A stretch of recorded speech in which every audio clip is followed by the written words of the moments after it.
فیض رمضان فیض رمضان فیض رمضان فیض رمضان۔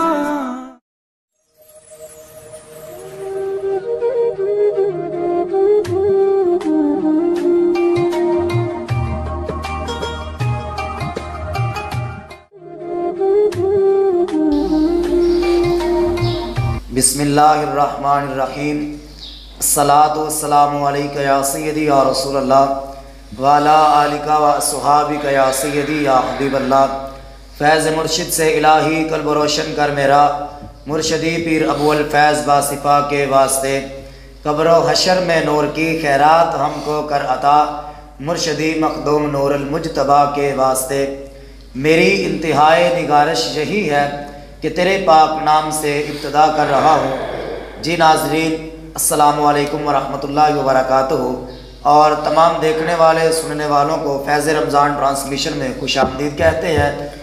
جی ناظرین، آج ہم حاضر ہیں ایک نئے موضوع کے ساتھ، اور آپ سے گزارش ہے کہ اگر جس انداز کے ساتھ جو ہمارا مقصد ہے کہ یہ نیکی کی بات جو ہے وہ زیادہ سے زیادہ پھیلے، اور ہو سکتا ہے کہ یہ ہماری ایک ویڈیو سے، ہماری کسی ایک بات سے کسی کو راہ راست پر آنے کی جو ہے وہ توفیق ہو جائے، تو ہماری جو بخشش ہے وہ ہو سکتی ہے، اسی بات سے ذریعہ نجات ہو سکتی ہے۔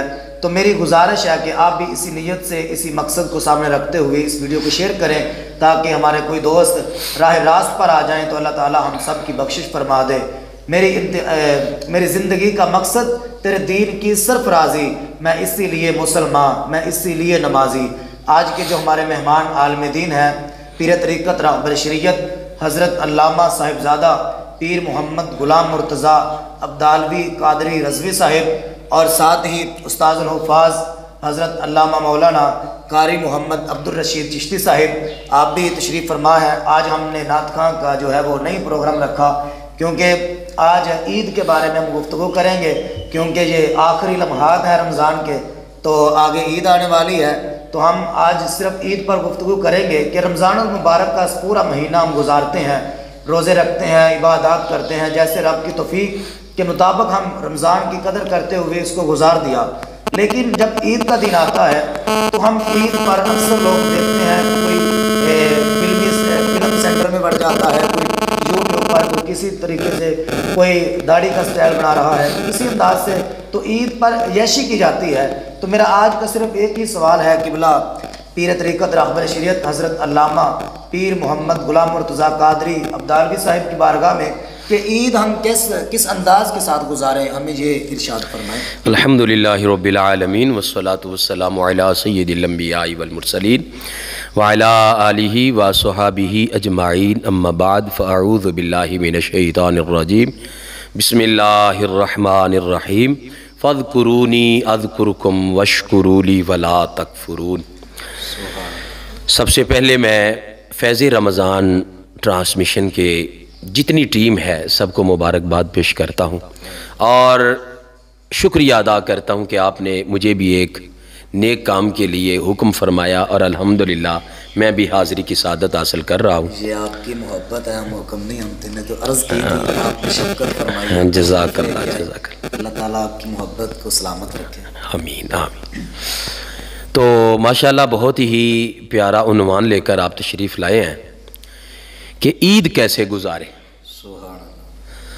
تو آپ تو دیکھتے ہیں اکثر ایسا معاملہ بن چکا ہے، اب ماہ رمضان المبارک تشریف لاتا ہے، مسجدیں بھر جاتی ہیں، جہاں تقریباً 200 نمازی ہوتا ہے، جب ماہ رمضان المبارک تشریف لے جاتا ہے تو تقریباً 20 نمازی نظر آئیں گے۔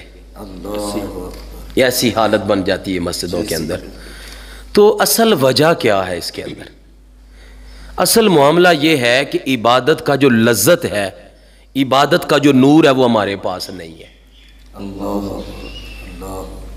وہ ایک حکیم صاحب نے بتایا کہ بادام کب اثر کرتے ہیں؟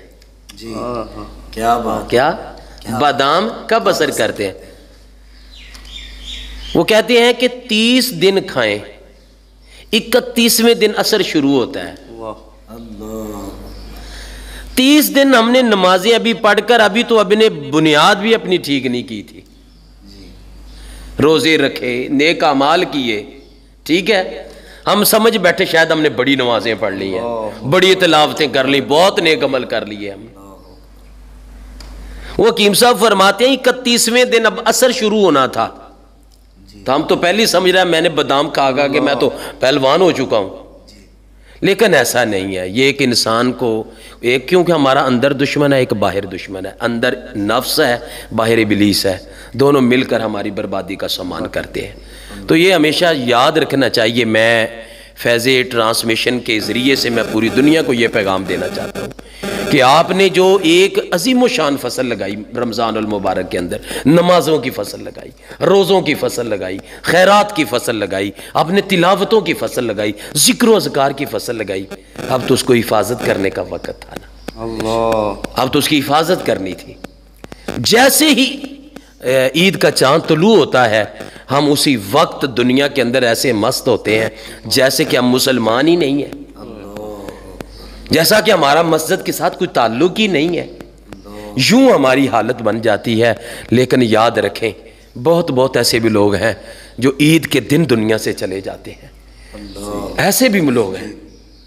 جگہ جی لگانے کی دنیا نہیں ہے، یہ عبرت کی جا ہے، تماشا نہیں۔ کریم لجپال آقا صلی اللہ علیہ وسلم نے ہمیں جو بھی دیا ہے نا، اس کے اندر بہت خوبصورتی ہے۔ جیسے ہی ماہ رمضان المبارک گیا تو ساتھ ہی اگلے دن عید کا دن آتا ہے، ایک خوشی دی ہے۔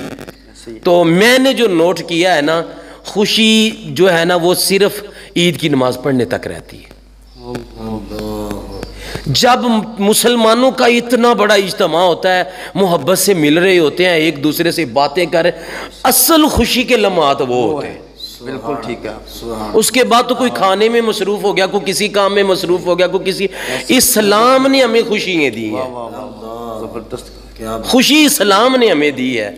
تو کیسا نظام بن چکا ہے کہ جس نے ہمیں خوشی دی ہم اسی کو بھول گئے، ہم اسی کو بھول چکے ہیں۔ نہیں، ایسے نہیں ہونا چاہیے، بلکہ میرے آقا و مولا صلی اللہ تعالی علیہ وسلم نے فرمایا، آؤ تم نے پہلے 30 دن یا 29 دن تم نے اپنے آپ کو کھانے سے روک کے رکھا، پینے سے روک کے رکھا، اللہ کی اطاعت میں وقت گزارا، آؤ آج انعام لینے کا دن ہے، عید کا دن ہے، آج اللہ کے حضور انعام لینے کا دن ہے۔ آؤ مل کر ایک جگہ پہ جمع ہو جاؤ، جمع ہو کر پھر اللہ کے حضور سجدہ ریز ہو جاؤ، اللہ کے حضور سجدہ ریز ہو کر اب پھر اس سے دعا مانگو۔ اب مانگنے والے اس سے مانگے نا، اللہ کے حضور سوال کرے۔ آج تو اس کے رحمت کا دریا جوش پہ ہے، آج تو رحمتیں لٹائی جائیں گی، لیکن ابلیس یہ چاہتا ہے کہیں یہ رحمتیں لے نہ لے، کہیں یہ کامیاب نہ ہو جائیں۔ اس کی یہ سب سے زیادہ یہی اس کی معاملہ کوشش ہوتی ہے کہ ہم کسی نہ کسی طریقے سے جو انہوں نے رمضان میں محنت کی ہے نا، میں وہ برباد کر دوں۔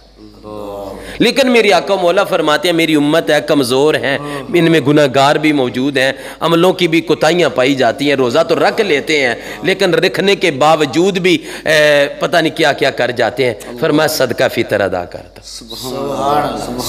عید الفطر اور ادھر صدقہ فطر، فرمایا صدقہ فطر ادا کر دو۔ تو جب صدقہ فطر ادا کرو گے، جو تمہارے روزوں کے ساتھ کوئی ایسی ناپسندیدہ چیز لگ گئی ہے نا، وہ اتر جائے گی، روزے صاف ہو کر اللہ کے حضور اللہ کے حضور پہنچ جائیں گے۔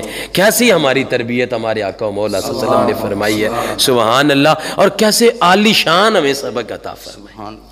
تو لجپال آقا و مولا صلی اللہ تعالی علیہ وسلم نے ہمیں سب سے پہلے فرمایا یہ عید کی خوشیاں ہیں، صرف امیری خوشیاں نہ منائیں، فرمایا اپنے غریب بھائیوں کو بھی شامل کر لو، اپنے غریب بھائیوں کو بھی شامل کر لو، صدقہ فطر ادا کرو گے، جن کے پاس کھانے کو نہیں انہیں کھانے کو مل جائے گا، جن کے پاس پہننے کو نہیں انہیں پہننے کے لیے مل جائے گا، تم ان پہ خیرات کرو۔ تو اس میں بھی ہمیں یہ سوچنا چاہیے نا، ہم باہر تو بہت سخی بنے ہوتے ہیں، ہم باہر بہت فلیکس لگا رہے ہیں، ہم نے فلاں جگہ پہ اتنی خیرات کر دی، نہیں، سب سے پہلے دیکھیں کیا کہیں تمہاری بہن غریب تو نہیں بیٹھی، کیا تمہارا بھائی غریب تو نہیں بیٹھا، وہ اس کے گھر میں کھانا نہ ہو، آپ سخی بن کر بیٹھے ہوں۔ کہا نہیں، پہلے اپنوں کا سوچو، ایک تو یہ صلہ رحمی ہوگی، رشتہ دار ہے، اپنا ہے تمہارا، دوسرا صدقے کا ثواب ملے گا اور ایک صلہ رحمی کا ثواب ملے گا۔ سب سے پہلے اپنوں کو دیکھو کہ اپنوں میں کوئی ایسا غریب ہے جو صدقہ فطر کا مستحق ہو، ہم عید کی خوشیوں میں اسے بھی ساتھ شامل کر لیں، اس کو بھی عید کی خوشیوں میں۔ یہ ہمارے آقا نے فرمایا اپنے دن کا آغاز یوں سے کرنا ہے۔ عید کے دن کا جو آغاز ہے نا وہ ہمارا صدقہ فطر سے ہے۔ صدقہ فطر کے بعد فرمایا اب نماز عید الفطر ادا کرنی ہے، تو نماز عید الفطر ہم نے ادا کی، سبحان اللہ کیا سرور تھا، کیا کیف تھا، ہر طرف مسلمان خوبصورت کپڑے پہن کر نہا کر اچھے عالی شان انداز میں اور ایک دوسرے سے گلے مل رہے ہیں، محبت سے مل رہے ہیں۔ عید مبارک، عید مبارک، زبان پہ ہم نے سوچا ہی نہیں مبارک کیا ہوتا ہے، ٹھیک ہے، مبارک کیا ہے، عید بھی ہو تو مبارک بھی ہو، ہاں جی، دو چیزیں ہیں اس کے اندر۔ ہم کہتے ہیں عید مبارک، ایک ہم نے رسم بنا لی ہے صرف عید مبارک، عید مبارک نہیں، ہم اسے برکت کی دعا دے رہے ہیں اور اس سے برکت کی دعا لے رہے ہیں۔ یہ تھی ہماری مسلمانوں کی عید، لیکن افسوس کہ آج کا نوجوان سمجھتا ہے شاید ہر خوشی عیش و عشرت میں ہوتی ہے۔ نہیں بھائی، ہر خوشی عیش و عشرت میں نہیں، خدا نہ کرے کہیں گناہ کرتے موت آ گئی تو اللہ کے حضور کون سا منہ لے کر جائیں گے؟ کسی بھی غلطی کے اندر مبتلا ہوتے ہوئے اگر موت آ گئی تو کیا بنے گا؟ تو اس لیے اللہ سے ڈر جانا چاہیے، ہر چیز اس کے قبضے میں ہے۔ جس آنکھ سے گناہ کر رہے ہیں اگر یہ آنکھ ہی اللہ واپس لے لے تو ہم اللہ کا کیا کر سکتے ہیں؟ جن کانوں سے گناہ کر رہے ہیں، جن ہاتھوں سے، زبان سے، پاؤں سے گناہ کر رہے ہیں، اگر یہیں اللہ ہر چیز جام کر دے تو کون ہے دنیا کی طاقت جو ان کو بحال کر دے؟ تو اس لیے یہ عبرت کی جگہ، اور ہوتی ہیں موتیں، عید کے دن بھی ہوتی ہیں، کئی ایسے گھر ہیں ہر سال ہوتی ہے، اور یہ صرف عید کا ہر روز ہوتی ہیں مواد دنیا کے اندر، لیکن ہم سبق حاصل نہیں کرتے، اپنے کندھوں پہ اٹھا اٹھا کر لے جا رہے ہیں۔ تو میں سامعین و ناظرین سے یہی گزارش کروں گا، آؤ عید یوں گزاریں جس طرح ہمارے آقا گزارا کرتے تھے۔ فاروق اعظم عید کے دن رو رہے تھے، تڑپ رہے تھے، پوچھا حضور کیوں رو رہے ہو؟ فرمایا آج عید تو ان کی ہے جن کے روزے قبول، عید تو ان کی ہے جن کے روزے قبول، شاید وہ تو رونے کا بھی دن ہو، اللہ کے حضور گڑ گڑانے کا دن ہو، پتہ نہیں ہمارے روزوں کی حالت کیا بنی ہو۔ عمر کون عمر ہے جن کے سائے سے شیطان بھاگتا ہے، جن سے شیطان کچھ کروا نہیں سکتا، وہ عمر کہہ رہے ہیں پتہ نہیں روزے قبول ہوئے ہیں، جن کو عشرہ مبشرہ میں میرے آقا نے شامل کیا ہے، جن کے بارے میں فرمایا اگر میرے بعد کوئی نبی ہوتا تو عمر ہوتا، فرمایا قیامت کے دن جن سے اللہ مصافحہ کرے گا وہ عمر کہہ رہے ہیں کہ پتہ نہیں میرے روزے قبول ہوئے ہیں۔ حاضرین و ناظرین و سامعین، آپ ضرور توجہ دیں ان باتوں کے اندر کہ میرے آقا و مولا صلی اللہ علیہ وسلم نے جو ہمیں عید عطا فرمائی ہے بس وہی عید ہے، اگر اس سے ہٹ جائیں گے وہ عید نہیں وہ عید بھی بن سکتی ہے، وہ ہمارے لیے نقصان دہ ثابت ہو سکتی ہے۔ تو عید کا دن ضرور خوشی میں گزاریں، لیکن ماں باپ کے ساتھ گزاریں، بہن بھائیوں کے ساتھ گزاریں، بیوی بچوں کے ساتھ گزاریں، کبھی بھی ماں باپ کو تنہا نہ چھوڑیں۔ تنہا بہت بری مرض، تنہائی جو ہے نا بہت بری مرض ہے۔ اکثر لوگ شکایت کرتے ہیں نا، بزرگ جو ہے نا کہتے ہیں بڑے پریشان رہتے ہیں، ان کی پریشانی کا صرف یہی معاملہ ہے۔ اگر ہم اپنے بچے ان کے سپرد کر دیں، اپنے دادا ابو کے ساتھ کھیلو، اپنی دادی امی کے ساتھ کھیلو، دیکھنا انہیں کیسا سرور ملتا ہے، انہیں کیسا سکون ملتا ہے۔ تو عید کا دن گزاریں، سیر گاؤں میں جا کر نہیں، اور پارکوں میں جا کر نہیں، برائیوں کی اڈوں میں جا کر نہیں، بلکہ عید کا دن ہم نے گزارنا ہے اپنے ماں باپ کے ساتھ، اپنے بہن بھائیوں کے ساتھ، بیوی بچوں کے ساتھ، ہم ان کے پاس رہیں گے، اور 5 وقت کی جو نماز ہم پہ فرض ہے وہ باقاعدگی سے ادا کرتے رہیں گے۔ اللہ کریم عمل کی توفیق عطا فرمائے۔ ماشاءاللہ بہت ہی خوبصورت انداز میں ہمیں ارشاد فرما رہے تھے کہ عید الفطر ہم کس انداز کے ساتھ گزاریں۔ تو آج کے دور میں آپ دیکھتے ہیں کہ لوگ، نوجوان جو ہے نسل، وہ موٹر سائیکل پہ جب چڑھتے ہیں اللہ اکبر، اللہ کوئی توجہ نہیں کرتے۔ عید پر کتنے حادثات ہوتے ہیں، خاص طور پر عید کے دن آپ دیکھتے ہیں اخباروں میں، خبروں میں کہ عید کے دن بہت سارے حادثات ہوتے ہیں، صرف اسی لیے کہ وہ شوخا شاخی میں ہوتے ہیں نوجوان اور توجہ نہیں کرتے۔ جس طرح قبلہ حضرت صاحب فرما رہے تھے کہ عید اگر گزارنی ہے تو اپنے گھر میں گزاریں، اپنے والدین کے ساتھ گزاریں، اپنے بچوں میں، رشتہ داروں میں عید گزاریں۔ اصل عید ہی وہی ہے کہ جو گھر میں گزاری جائے، اور خوشیاں، عید کا مطلب ہے خوشی، تو خوشی وہ ہوتی ہے جو اپنوں کے ساتھ بانٹی جائے۔ یہ نہیں خوشی کہ موٹر سائیکل پکڑی اور باہر چلے گئے پارک میں یا فلم دیکھنے، سارا دن فلم دیکھنے میں گزار دی یا وحشی اورانی میں گزار دی۔ نہیں، خوشی یہ نہیں، خوشی یہ ہے کہ اپنے گھر میں بیٹھیں، اپنوں میں خوشی کو بانٹیں، تقسیم کریں، ایک دوسرے کے ساتھ ملیں، ان کے ساتھ پیار اور محبت کی باتیں کریں۔ بے شک، بے یہ شک۔ اصل عید ہے۔ تو اللہ تعالیٰ کی بارگاہ میں دعا ہے کہ اگر اس گفتگو میں ہم سے کوئی غلطی کوتاہی ہو، اپنی رحمت کے صدقے وہ ہمیں معاف فرمائے۔ آمین، اللہ آمین۔ تعالیٰ ہم سب کو اس پر عمل کرنے کی توفیق عطا فرمائے۔ اللہ تعالیٰ ہم سب کا حامی و ناصر ہو۔ فیض رمضان، فیض رمضان، فیض رمضان، فیض رمضان۔